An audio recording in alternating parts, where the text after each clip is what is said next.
ఏకైక ఆప్షన్ ఉంది social media.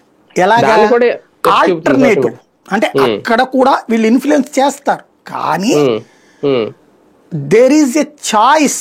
ఎట్లాగా ఇప్పుడు మనం ఒక పోస్ట్ పెట్టేశాం ఒకళ్ళ మీద ఆరోపణ చేస్తూ, అవతల వాడు దాని మీద ఆన్సర్ చేసే అవకాశం ఉందిగా, లేదా ప్రతి పబ్లిక్ దాని మీద స్పందించే అవకాశం ఉందిగా, ఖచ్చితంగా కామెంట్ చేసే అవకాశం ఉందిగా. అంటే సెకండ్ వెర్షన్ యాక్సెప్టబుల్ సోషల్ మీడియాలో.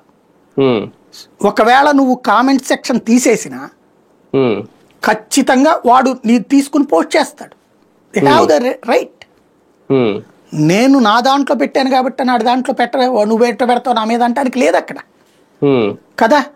సోషల్ మీడియాలో ఇవాళ కాస్తో కూస్తో మిగిలిన 1% ధర్మం, అంటే ప్రస్తుతం అధర్మం రాజ్యం ఏలత, ధర్మం దేకుతోంది, నడవట్లా పరిగెత్తట్లా, ధర్మం దేకుతోంది.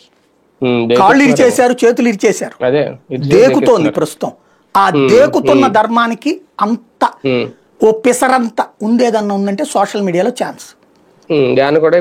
దాన్ని బెదిరిస్తున్నారు, దాన్ని తట్టుకోలేకపోతున్నారంటే నువ్వు నిజాన్ని అంగీకరించలేకపోతున్నావు, అబద్ధాన్ని జనంలోకి తీసుకెళ్లాలనుకుంటున్నావు. నువ్వు ఎప్పుడైతే సోషల్ మీడియాని కట్టడి చెయ్యాలనుకుంటున్నావో నువ్వు నియంతగా తయారవుతున్నావు. ఇది గుర్తుపెట్టుకోవాలి. It is a dictatorship.